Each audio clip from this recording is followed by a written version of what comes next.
Nah, dulu dari turunan dari SKL ini kita punya KI.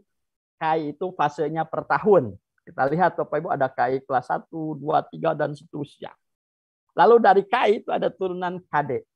KD itu yang teknis ke ruang kelas, teknis ke pembelajaran. Bisa selesai 1 minggu, bisa 2 minggu, bisa 1 bulan, tergantung karakteristik KD-nya.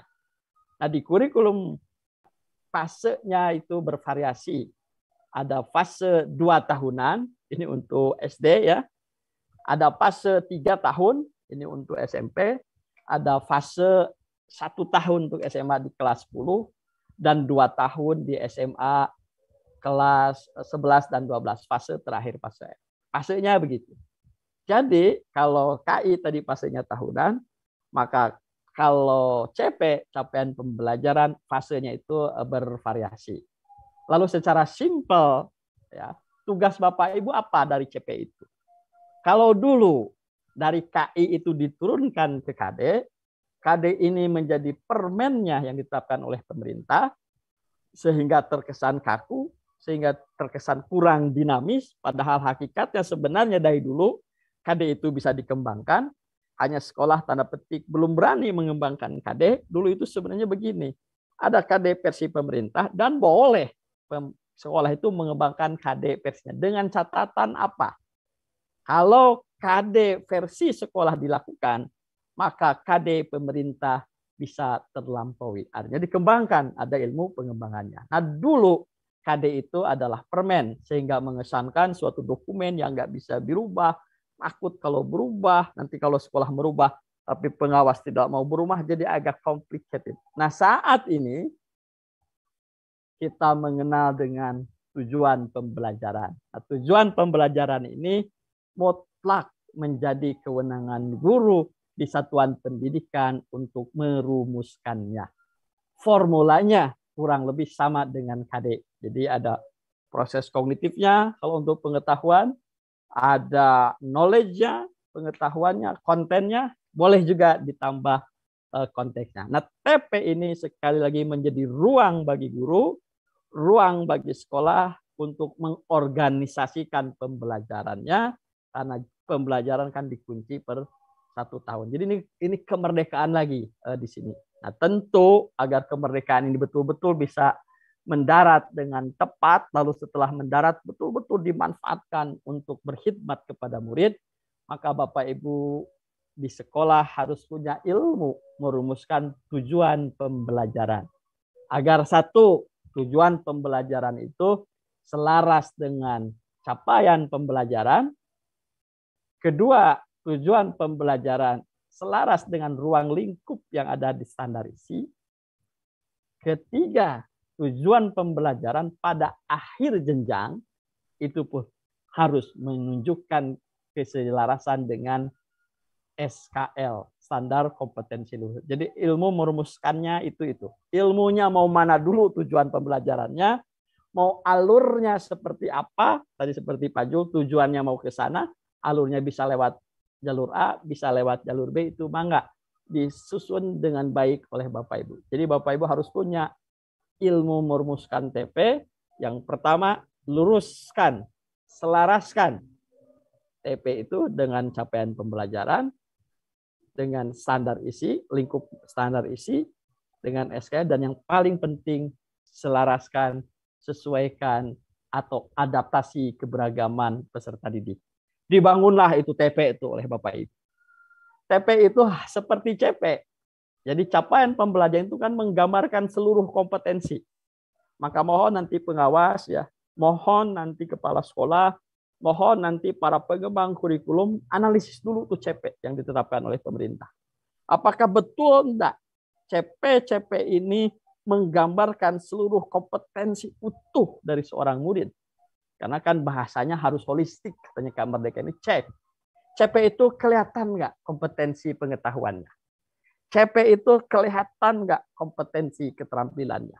CP itu kelihatan enggak kompetensi sikapnya? Harus kelihatan. Karena bahasanya, karena capaian pembelajaran, lalu Bapak Ibu mengajarkan seluruh aspek dari murid holistik, baik pengetahuannya, baik sikapnya, maka konsekuensinya CP juga begitu. Demikian juga dengan TP. TP pun harus berisi ya ketiga aspek itu. Hanya teknisnya ini bisa bervariasi. Bisa jadi Bapak Ibu langsung mengcombine dalam satu kalimat deskripsi. Dari satu TP itu kelihatan pengetahuannya, proses kognitifnya. Pakai tanda koma, kemudian kelihatan keterampilannya. Kemudian kelihatan juga sikapnya, menunjukkan perilaku jujur, menunjukkan perilaku disiplin, dan itu boleh, itu teknis. Lalu boleh enggak TP-nya itu juga terpisah? Ini tujuan pembelajaran terkait pengetahuan. Ini tujuan pembelajaran terkait keterampilan. Lalu sikapnya poin-poin aja, misal nilainya jujur, boleh. Jadi sekali lagi Bapak Ibu, ini ruang ini terhadap Bapak Ibu. Itu rumusnya. Jadi TP itu seperti itu. Nanti mau TP yang mana dulu, mau seperti apa silahkan Bapak Ibu. Nah, ilmunya gimana tentang TP ini? Nah, di sini ya tadi. Jadi CP jadi sudah clear ya. Bahkan usul saya nih sebagai peneliti, saya minta ke pemerintah agar CP pun dibuat dinamis. Jadi memang dinamis dalam arti ya tidak dikunci gitu. Tidak dikunci. Karena kan kita tidak tahu ya. Barangkali setelah berjalan beberapa periode itu 1 bulan 2 bulan, Bapak Ibu kok menemukan CP ini, maaf ya, CP ini dalam beberapa hal konstruksi misalnya berpotensi multitafsir dan lain. Maka saran saya dalam perspektif peran dan makna standar minimal mestinya CP bersifat dinamis.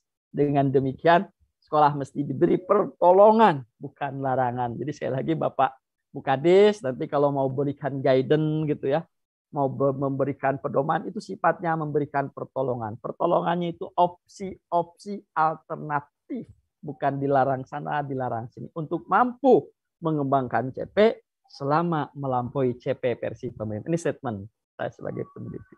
Jadi kan boleh, masa ya orang yang mau lebih hebat, CP-nya melebihi standar nasional masa dilarang. Kan boleh. Nah, versi pemerintah.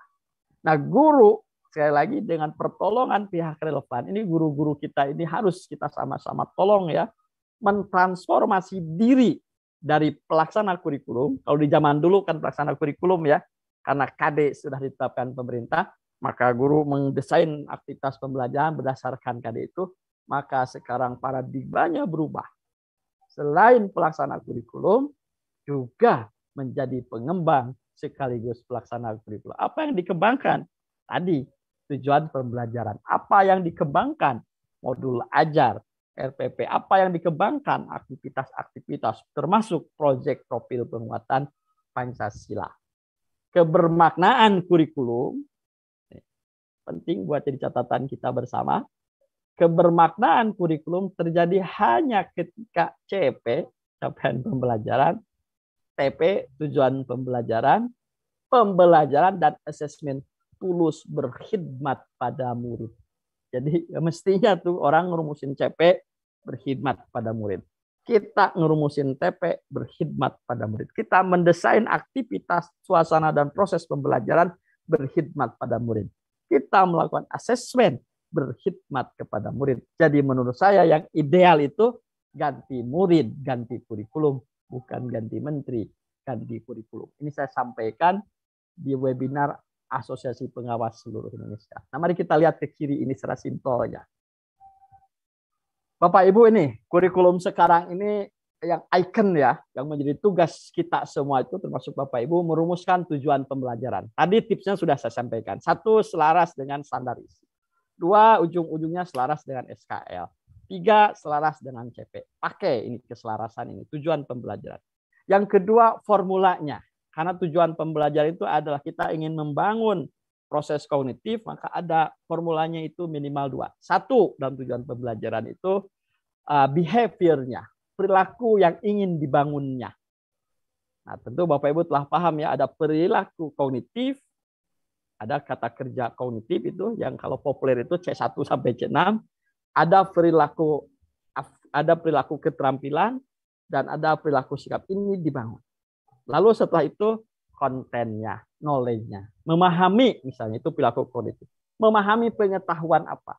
Memahami konsep atom. Nah, konsep atom itu termasuk pengetahuan konseptual. Itu konstruksi besarnya. Bapak mau dari mana memulai? Cek. Satu, kalau materi itu bersyarat, maka yang syarat-syarat yang lebih awal dulu itu diberikan di tujuan pembelajaran. Kalau materi itu berangkat dari konkret ke abstrak, maka kasih dulu yang konkret. Lalu yang abstrak digimanain? Diberi ilustrasi, diberi video agar makin dekat ke konkret. Kalau materi itu sederhana ke kompleks, maka berikan dulu yang sederhana, baru yang kompleks.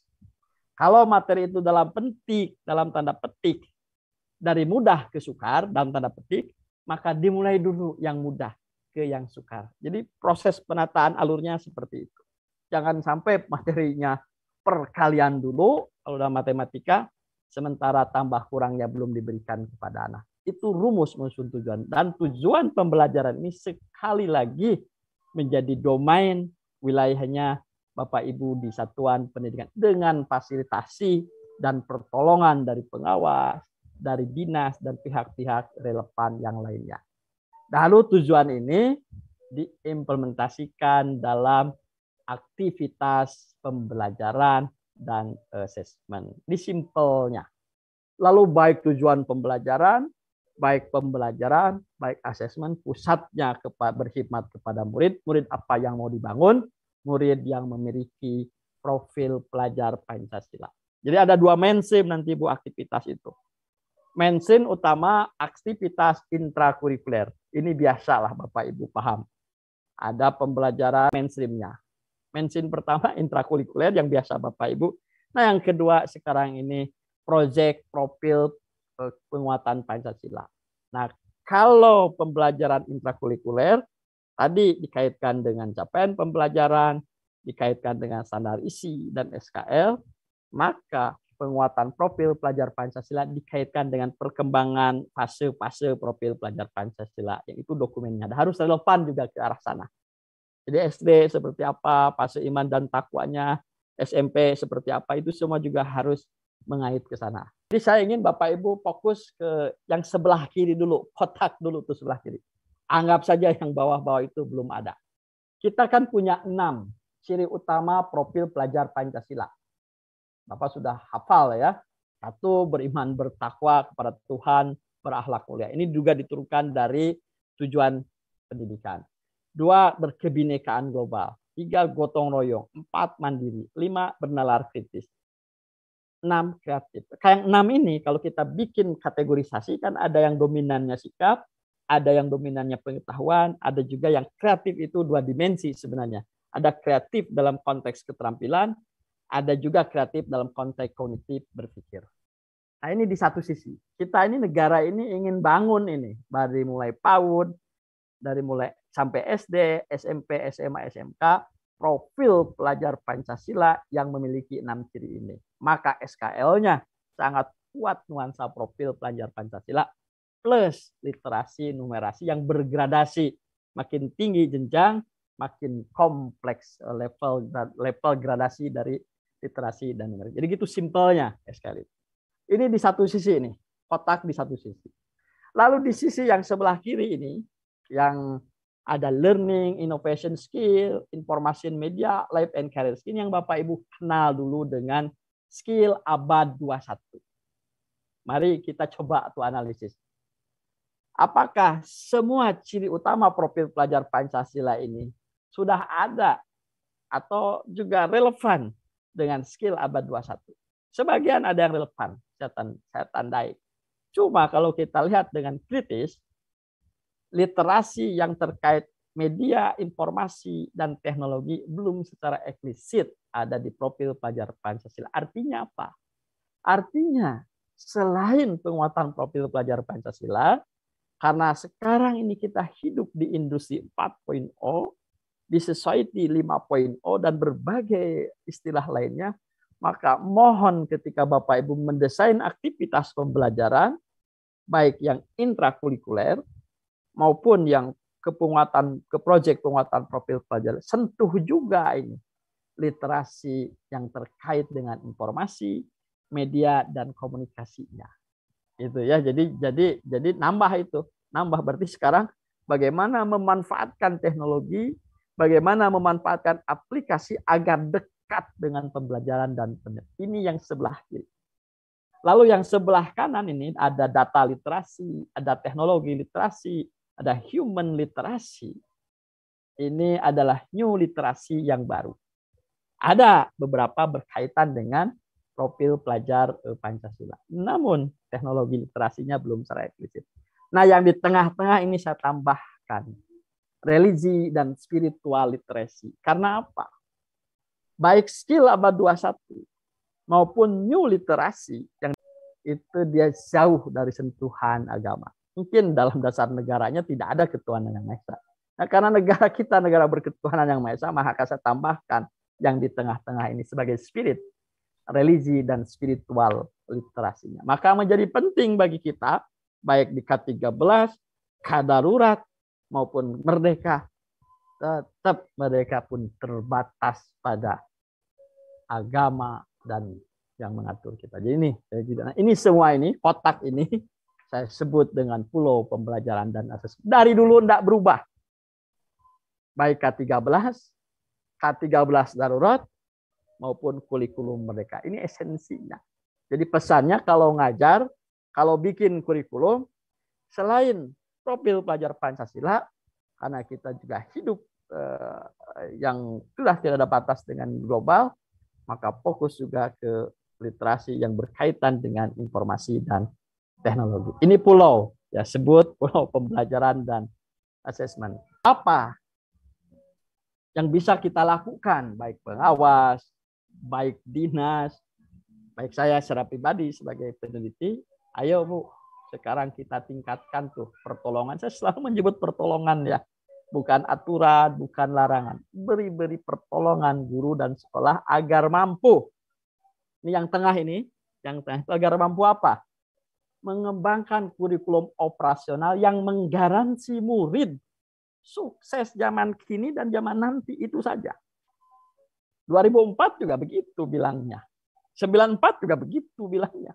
84 juga begitu bilangnya. KTSP begitu juga bilangnya. 2013 begitu juga bilangnya. Merdeka begitu juga janjinya. Lalu apakah benar?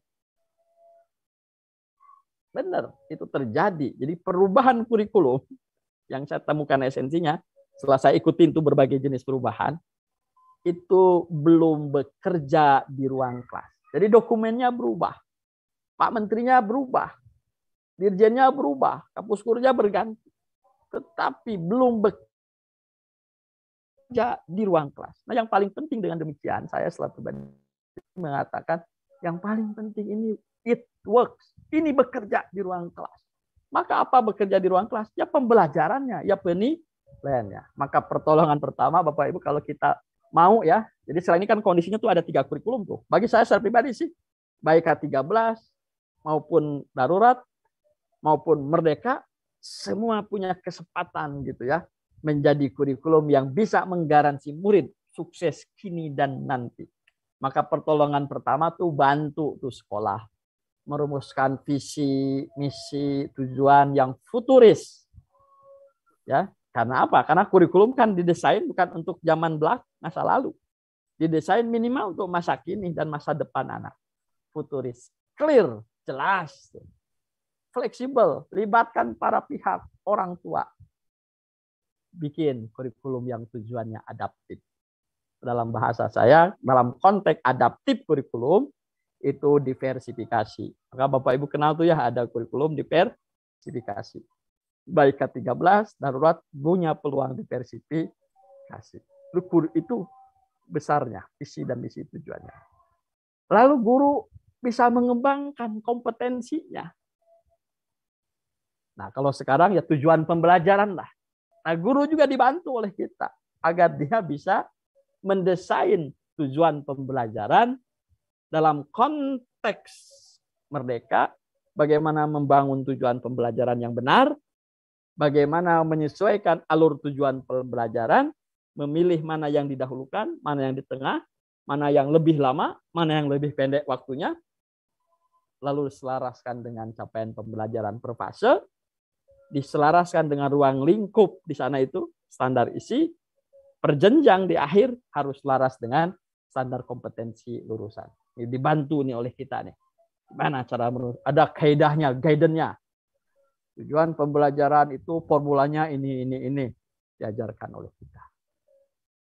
Tadi selain mengejar profil pelajar Pancasila, mengejar life skill dan literasi dan lain. Lalu yang ketiga, bantu guru merencanakan pembelajaran, mendesain pembelajaran, melakukan aktivitas pembelajaran dan penilaian. Adaptif. Jadi fokusnya yang pertama itu esensinya itu pembelajaran itu adaptif. Apanya yang diadaptif? Apa harus adaptif terhadap apa? Keberagaman dan keunikan murid. Dalam bahasa lain ini diferensiasi. Pak Kapus tadi menyampaikan, isi kepala murid itu beragam. Readiness-nya, kesiapan awal isi kepalanya beragam. Ada barangkali murid lah tahu itu dasar-dasar konsep tertentu. Tapi murid yang lainnya belum. Nah, adaptif dengan keberagaman. Adaptif yang kedua apa? Learning preferences. Gaya belajar itu juga berbeda-beda. Ada yang kuat visual, ada yang kuat pendengaran, ada yang dia efektif kalau belajar kalau dia melakukan sesuatu. Adaptif terhadap minat, interest, beragam. Adaptif terhadap apa? Pengalaman belajar sebelumnya. Dari mana kita tahu gaya belajar murid begini? Readiness murid berbeda-beda. Kita melakukan penilaian sebelum pembelajaran. Maka ini penting. Guru dibiasakan melakukan assessment sebelum pembelajaran. Yang salah satu tujuannya diagnostik. Tujuan yang kedua itu holistic, clear ya. Jadi aspeknya utuh. Isi kepalanya, head-nya, pengetahuan, holistik. Yang kedua, hatinya, sikap, karakter. Yang ketiga, head. Jadi satu aktivitas itu utuh. Tidak terpisah-pisah. Holistik. Kontekstual. Dekat dengan suasana nyata. Real. Dialami oleh murid. Jadi bukan dunia sihir. Pendidikan itu. Sekolah itu bukan dunia magic. Lalu bagaimana kemudian membangun hubungan, membangun konsekuensi bahwa hasil pembelajaran di lingkungan pembelajaran harus berdampak mempermudah murid dalam menjalani kehidupan sehari-hari. Co-ownership ini penting. Murid pemilik pembelajaran, guru pemilik pembelajaran, orang tua pemilik pembelajaran. Sehingga nanti bisa kita gunakan tuh sumber daya orang tua. Misal, kalau sekolah ini di SD ini mau mengembangkan muatan lokal bahasa Inggris. Tetapi gurunya tidak ada yang bisa. Co-ownership, libatkan orang tua. Boleh, ada orang tua yang ngajar bahasa Inggris. Futuris tadi. Kita ngajar itu bukan untuk masa lalu kita. Tapi minimal untuk masa kini dan masa depan. Jadi mikirnya ke depan. Jadi kalau guru SD itu sudah mikir. Di dunia itu, di dunia nyata yang dihadapi siswa itu kayak gimana. Maka harus mikir kontribusi pembelajaran yang harusnya memudahkan dia ketika menghadapi dunia nyata. Lalu kalau anak SD itu mau ke SMP 5 tahun lagi, maka SMP itu kondisinya begini. Nah itu betul. Terus belajar. Jadi yang paling penting pembelajaran itu, sekali lagi ini bukan hanya milik kurikulum Merdeka, ini sejatinya dari dulu. Terus belajar. Jadi yang paling penting itu bukan transfer knowledge, bukan memberitahu, bukan memperbanyak isi kepala murid dengan konten-konten, bukan. Jadi yang paling penting itu satu, gimana murid itu punya kesadaran dulu bahwa ternyata belajar itu penting. Itu sadarkan dulu. Yang kedua setelah sadar dia itu jadi ingin belajar. Lalu yang ketiga itu menjadi kecanduan belajar. Ini penting. Lalu yang keempat menjadi dia bisa menemukan cara yang efektif dan bermakna belajar dengan caranya. Itu tugas guru ke depan. Karena sumber belajar kan banyak. Dulu mungkin guru ya. Sekarang kan berubah. Jadi jauh lebih penting membuat murid sadar dia harus belajar. Ini aktivitas nanti di dalam kelas. Ingin belajar, semangat belajar, kecanduan belajar. belajarnya efektif, bermakna.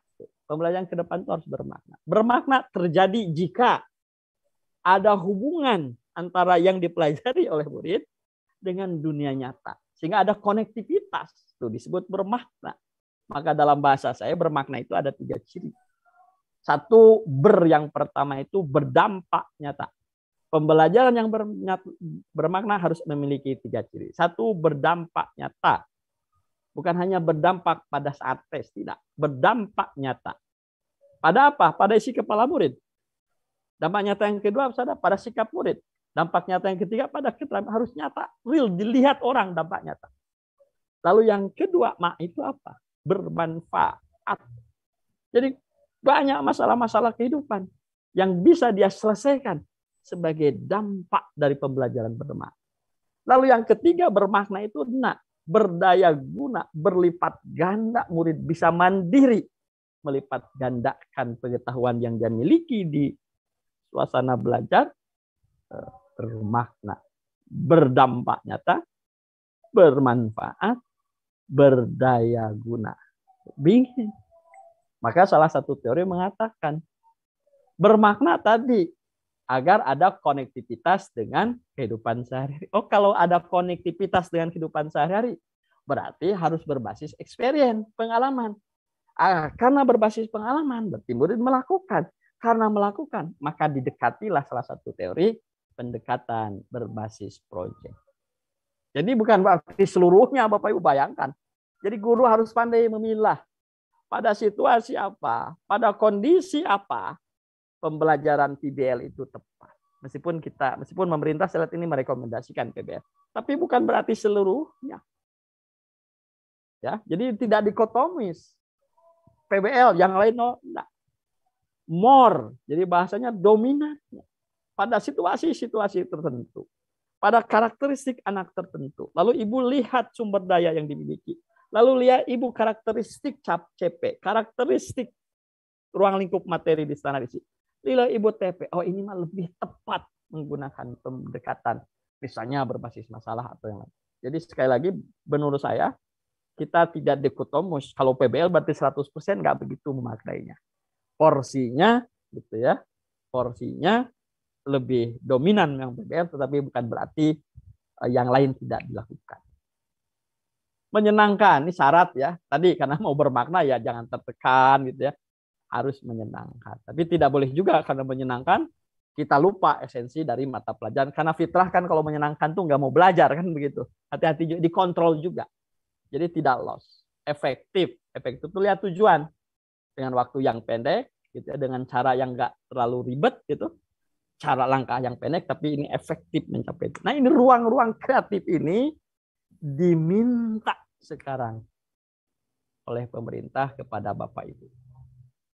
Sebenarnya saya lebih suka menyebutnya yang begini itu bukan paradigma baru. Karena kalau secara Bapak Ibu studi literatur ya, lihat di jurnal, lihat di dokumen, lihat ke negara lain, lama banget ini. Hanya kita barangkali dengan pandemi ini baru sadar. Jadi nilai bersyukur ya, karena ada pandemi. Ke kiri, nah, beres tuh. Tugas kita tuh gini nih implementasinya. Lalu desain penilaian hasil belajar. Dalam konteks pembelajaran tadi, penilaiannya itu kan tadi ada S-learning, ada for-learning. Hasil belajar. Ya, ada off-learning. Jadi pertanyaan Bapak Ibu tuh, perkuat juga apa penilaiannya. Nanti saya cerita secara esensial seperti apa hubungan antara penilaian dan pembelajaran. Yang selanjutnya, menjadikan murid selebritis pembelajaran. Nah, dulu kalau Bapak ikutin tuh teori pedagogik tuh ya, aliran pertama itu pedagogik, guru sebagai center. Jadi kekuatannya apa di sana? How to deliver. Bagaimana guru mendeliver konten. Bagaimana guru efektif berkata. Ceramahnya hebat, pedagogi. Pada kondisi-kondisi tertentu, pada karakteristik konten yang abstrak misalnya, lalu guru bisa dengan ceramahnya bisa mengkonkretkan yang abstrak itu, maka bisa tepat ini pedagogik, boleh dilakukan guru sebagai center. Geser ini ke andragogi, ada keseimbangan antara guru dan murid. Yang ketiga hautagogi, murid selebritis pembelajaran. Jadi tidak dikotomus. Jadi kalau nggak pedagogis berarti 100% tidak juga. Cuma porsinya, secara akademik saya sampaikan, porsi terbesar kita murid sebagai selebritis pembelajaran. Yang idealnya fokusnya pada pembelajaran. Mulailah Bapak Ibu. Naik ke atas sedikit yang hijau, ciptakan lingkungan pembelajaran. Suasana pembelajaran, proses pembelajaran yang ada tuh di survei lingkungan lah. Terakhir, manfaatkan teknologi untuk pembelajaran. Mau nggak mau, kita sekarang ada di teknologi 4.0, ada di society 5.0. Ini harus dekatkan tuh teknologi dengan pembelajaran dan pendidikan. Kalau Pak Nur Hadi ngajar Pak anak-anak, kan anak-anak itu dengan gadget itu terus terang ya, bukan anak-anak ya. Kita juga kan masih curi-curi waktu tuh. Lihat-lihat gadget. Sekarang dekatkan aplikasi mesin pencari informasi maupun gadget dengan pembelajaran dan pendidikan. Hai anak-anak nih misalnya, pada saat kamu keluar dari rumah, ngomong begitu aja tugas sebelum itu. Tolong ya kamu foto, kamu rekam fenomena atau kejadian yang kamu lihat yang ada hubungannya dengan pencemaran lingkungan. Tuh anak tuh ada yang moto, ada yang rekam selama perjalanan ke sekolah. Lalu di sekolah itu didiskusikan. Nah, itu salah satu cara memanfaatkan dan banyak cara lain. Ya ini ya Bapak Ibu ya. Oke, stop ya. Nah, ini sebenarnya bagi saya ini yang gini-gini itu bukan paradigma baru. Tapi kesadaran baru. Dulu kita banyak memberitahu. Sekarang guru dan murid sama-sama mencari tahu. Dulu hanya guru sumber belajar, ya sekarang banyak sumber belajar. Dulu pendekatannya konten nih, standar isi sekarang tuh pendekatannya konten. Kalau dulu standar isi kan Bapak bisa melihat ya ada proses kognitifnya. Dulu parsial, sekarang terpadu. Dulu sebagian aspek kompetensi, sekarang holistik. Dulu kalau item soal itu satu jawaban, sekarang beragam jawaban. Dulu sangat pedagogis, dulu selebritis. Ini bukan pindah ya, tapi more kelebihannya murid selebritis. Belajar hanya di sekolah, belajar di mana ini geser semua. Belajar jam tertentu, belajar kapan saja. Satu cara untuk semua mengadaptasi keberagaman. TIK terbatas, memaksimalkan TIK. Dulu hanya ingat kemampuannya, sekarang nalar. Dulu PTM, ada daring, ada hybrid.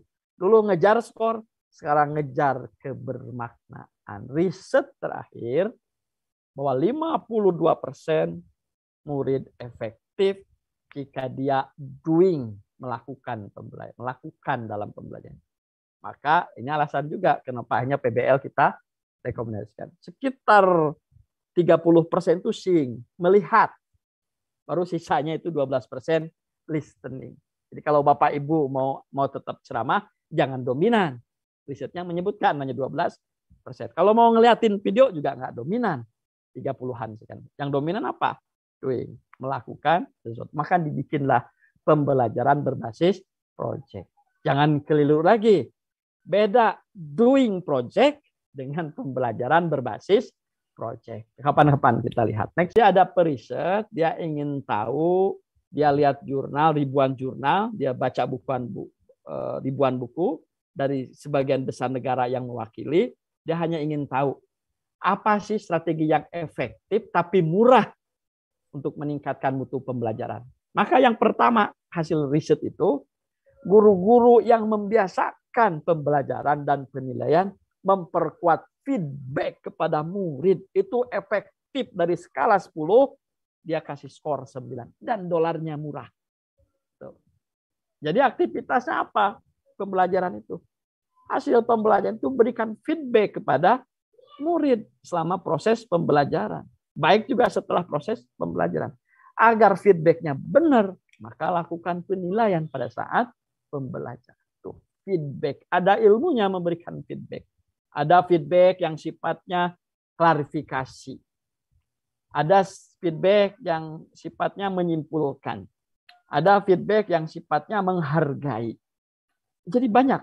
Jadi sekali lagi feedback yang positif selama pembelajaran itu efektif meningkatkan mutu pembelajaran. Lalu yang kedua itu metakognitif strategis. Jadi guru-guru di belahan dunia manapun, gitu, yang tadi kalau bahasa Pak Bang Jul, titiknya boleh sama.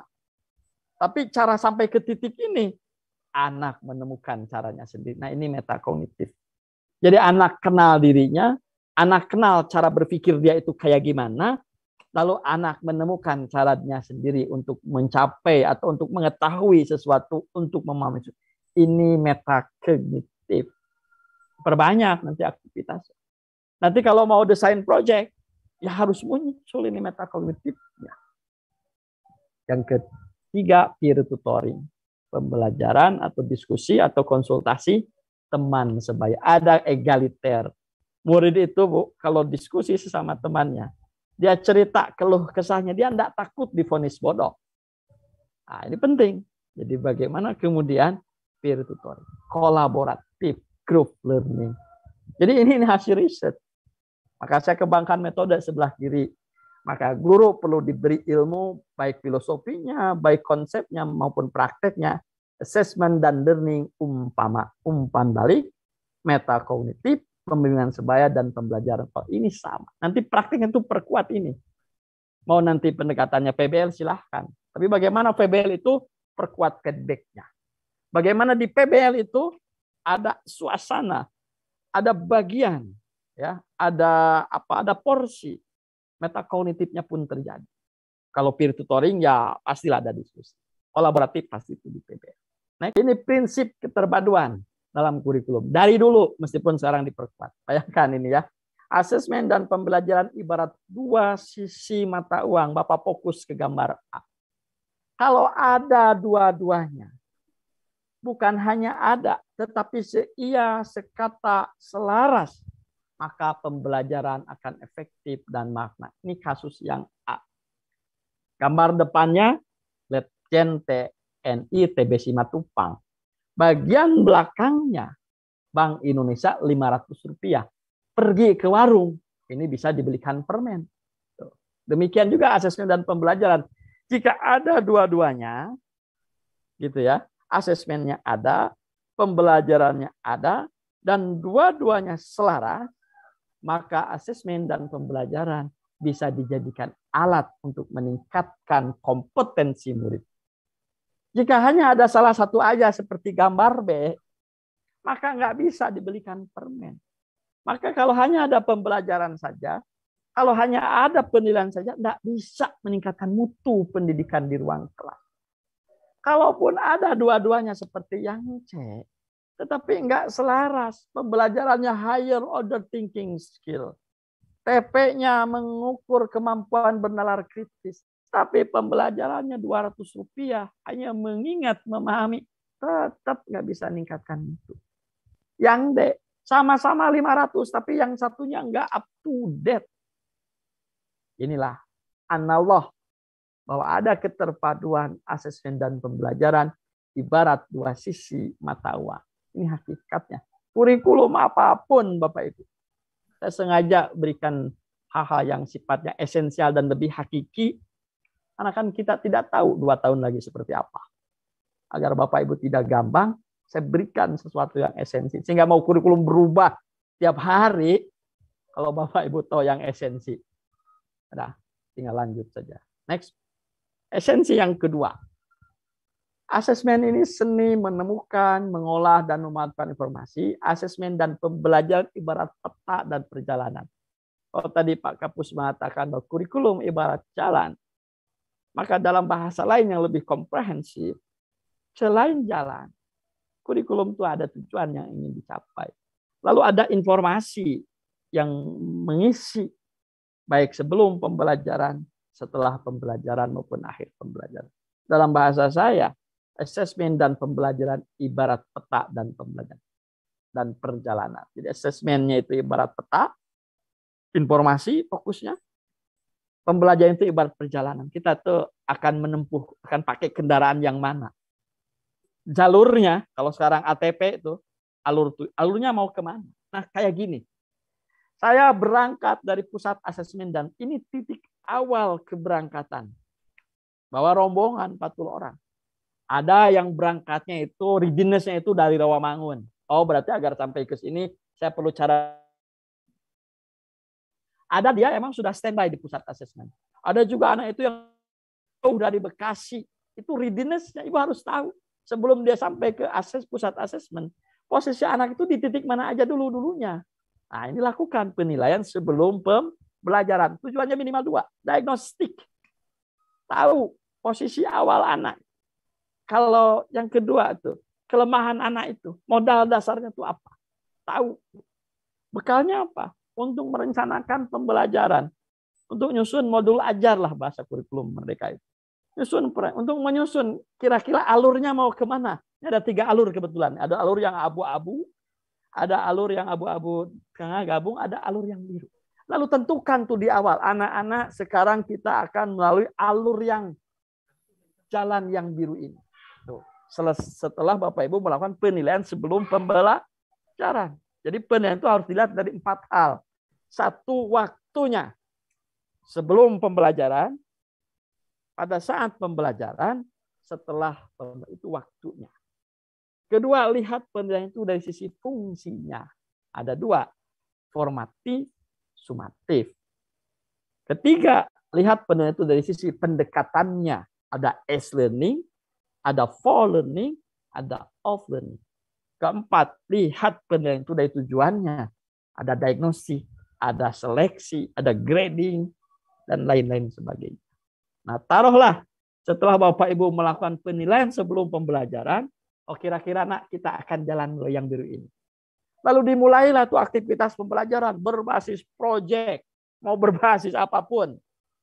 Ketika di titik ini yang titik simpangan mau ke bawah, Bapak Ibu melakukan penilaian pada saat pembelajaran. Nanya, nak, ceritanya tadi sedang ngomongin fotosintesis. Lalu Ibu nanya, ngecek ke beberapa orang, Ibu tanya.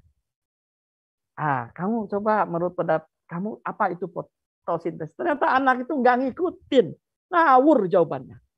Ibu tahu anak itu ngawur. Saat Ibu bertanya selama proses pembelajaran, Ibu yakinkan lagi, jangan-jangan anak ini doang yang ngawur. Cek lagi beberapa orang, ternyata semuanya ngawur.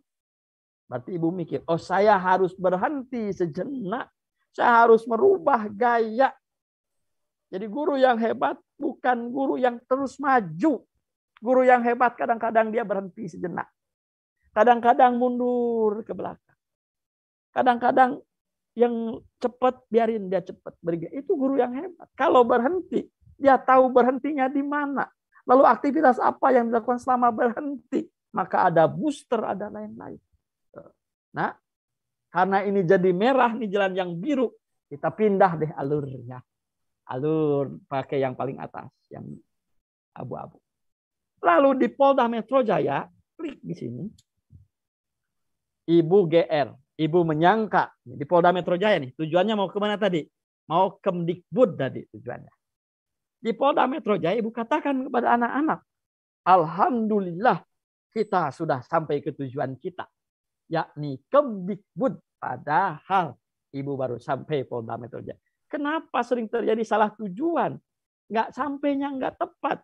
Karena kita gagal membangun, gagal memahami ciri-ciri ketika kita sampai kepada kompetensi tertentu. Kita gagal paham ciri ketika kita sampai TP tertentu. Kita gagal paham ketika kita mencapai CP tertentu. Ini ketukar ciri Kemdikbud dengan Polda Metro Jaya.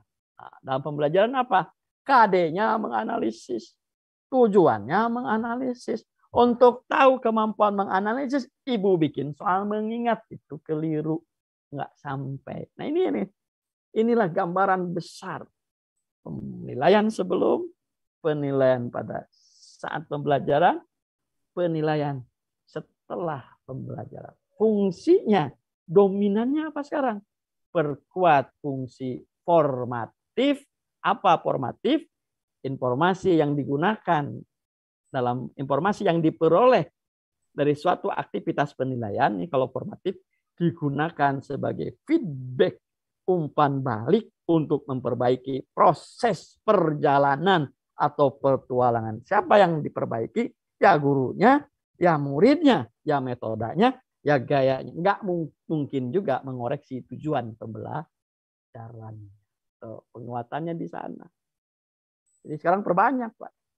Nah, lalu ada kata-kata. Penilaian itu sesuai dengan fungsinya. Ya tadi itu. Jadi kalau fungsi formatif yang utamanya mendapatkan feedback untuk dijadikan umpan balik agar pembelajaran efektif dan bermakna, jangan disalahgunakan fungsi ini. Jangan sampai formatif digunakan untuk mengangkatkan. Jangan sampai formatif digunakan untuk memberi nilai. Lain paradigma. Memang ada riset tuh. Kalaupun terpaksa mau memberikan nilai harian, nilai formatif, nggak lebih dari 10%. Itu alirannya Nitko di Amerika. Itu jadi sesuai fungsinya. Kalau penilaian sebelum pembelajaran itu apa fungsinya? Diagnostik. Ya, bikin kegiatannya yang untuk diagnostik. Nah, lalu apakah mungkin tidak diagnostik di akhir pembelajaran? Mungkin. Pak Nur Hadi ngajar nih. Bikin soal di akhir setelah selesai 1 TP atau berapa TP. Lalu di soal itu ada soal-soal diagnostik untuk tahu masalahnya di mana. Nah, ini yang disebut dengan form sumatif yang difungsikan formatif untuk kepentingan apa? Kalau dulu kita kenal kepentingan tindak lanjut, apakah remedial atau pengayaan. Kalau remedial, kita harus tahu kelemahannya di mana agar proses pembelajaran ulangnya sesuai untuk memperbaiki kelemahan itu. Learning is personalized, oke? Dan tadi saya bilang, lihat minatnya, lihat kesiapan belajarnya, lihat kayak belajarnya dan lain-lain. Intinya berkhidmat kepada murid, ini didesain saya kembangkan 2021 ya. Lalu nanti apa yang mau prosesnya bisa beragam, bahkan performance assessment-nya pun bisa beragam, memungkinkan. Bisa jadi anak tertentu ya dia suruh mempraktikkan suatu. Boleh jadi anak tertentu disuruh pidato, boleh jadi anak tertentu disuruh membuat sesuatu, tapi dalam topik yang sama. Nanti ada ilmu ekivalensi. Nah, ini yang tadi saya sebutkan riset ya, 51% doing, 38% seeing, 12% itu listening. Ibu-ibu saya mau sampaikan ini, generasi Z yang Bapak Ibu ajar itu memiliki 10 karakter. Fokus ke yang 9 tuh. Less. Jadi anak-anak sekarang itu rendah. Jadi kalau Bapak Ibu tidak memberi kesan 1 menit, 2 menit pertama, Bapak Ibu akan ditinggalkan. Maka penting kesan pembelajaran yang pertama itu dalam 2 menit yang pertama itu jauh lebih penting. Ini Bapak Ibu ya, intinya bahwa asesmen pembelajaran bahan ajar sesuai dan berkiblat pada tujuan pembelajaran atau dalam bahasa tanda petik kompetensi. Bapak Ibu, coba ini rumusan kompetensi pengetahuan. Yang di kotak itu ya, di kotak itu rumusan kompetensi dimensi pengetahuan ada proses kognitif, ada knowledge dan ada konteksnya. Jadi Ibu lihat KD. Sama CP dan TP juga nanti ini Bapak Ibu pelajari, ini bisa jadi inspirasi bagaimana merumuskan tujuan pembelajaran. Nah, ini ilmunya Bapak Ibu ya. Jadi kurikulum apapun dari dulu ilmunya tidak berubah. 1, Bapak Ibu guru harus memiliki ilmu yang dalam lingkaran merah ini. Pedagogical. Kalau sekarang ya ada andragogi, ada pedagogi. Ini how to deliver. Bagaimana merumuskan TP, bagaimana ngelola aktivitas, dan ini Bapak Ibu punya ilmunya. Ilmu yang kedua, content knowledge-nya harus kuat guru itu. Ilmu yang ketiga yang harus Bapak Ibu miliki adalah literasi informasi dan media. Kalau Bapak punya 3 ilmu ini, ilmu merah, ilmu hijau, dan ilmu hitam, Bapak masuk kategori PCITK. Pedagogical, konten, information, teknologi, knowledge. Itu harus kita kejar. Sudah punya 3 ilmu itu, mau gonta-ganti kurikulum saya lagi nggak ada masalah.